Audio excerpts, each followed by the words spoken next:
how are you? I'm delighted to meet you, Nice finally. to meet you too. I'm Tim Stump, an old friend of Thomas Sharp. Okay. And yeah, I'm delighted to hear that he finally found a wife.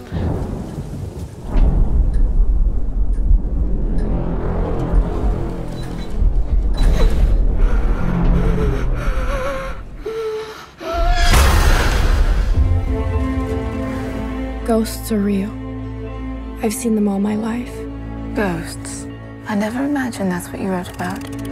Yeah, how do you actually met my good old friend Thomas Sharp? In the US, I've heard. Yeah, Thomas Sharp comes to America to try and get funding for his mining kind of company that he's trying to set up, and then I meet him and then end up, being very swept up in this romance and going back to his home where he lives with his sister, and that's sort of where the story begins. It's rather good, don't you think? Really? You see, where I come from, ghosts are not to be taken lightly. I understand your fascination with the Sharps, Edith, this is my sister. but proceed with caution. I feel as if a link exists between your heart and mine. So he still plays with his toys and inventions. Yes. He does, okay. Right. And how is his sister? Does they still live with you together? Yeah, when Edith arrives at this mansion, it definitely kind of stirs up this dynamic that is very set in its ways, and then things kind of deteriorate. How do you manage this house? It's a privilege we were born into, and one we can never relinquish.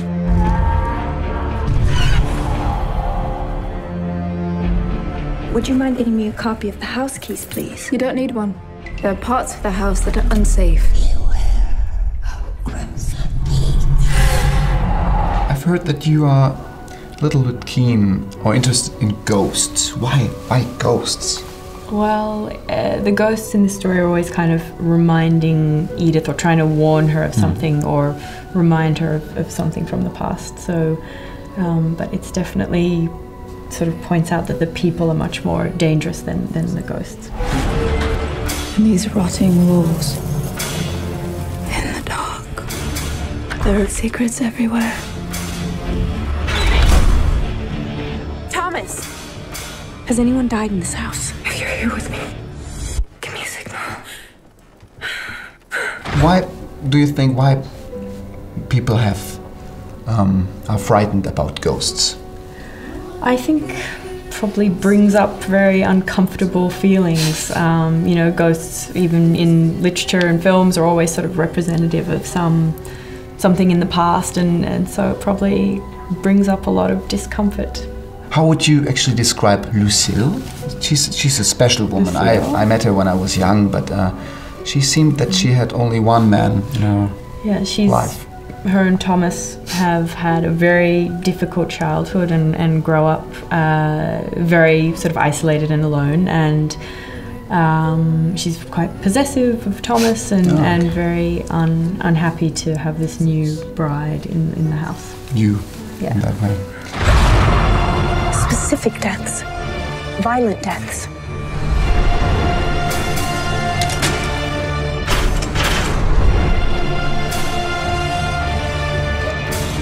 You haven't been for a long time in Allendale Hall, or how we call it, Crimson Peak.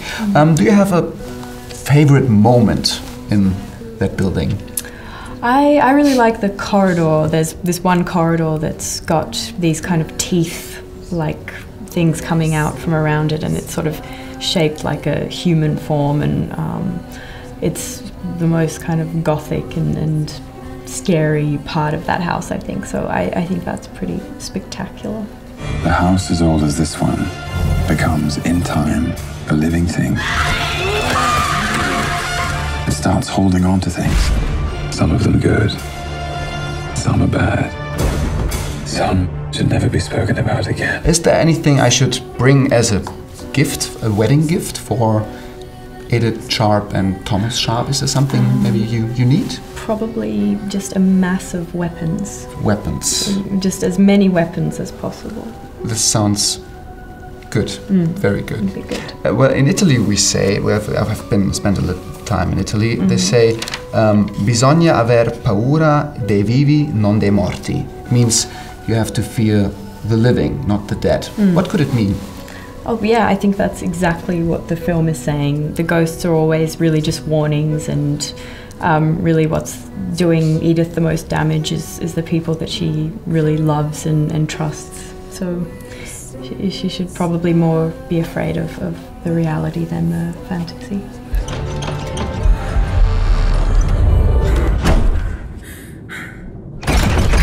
What is it? What do you want?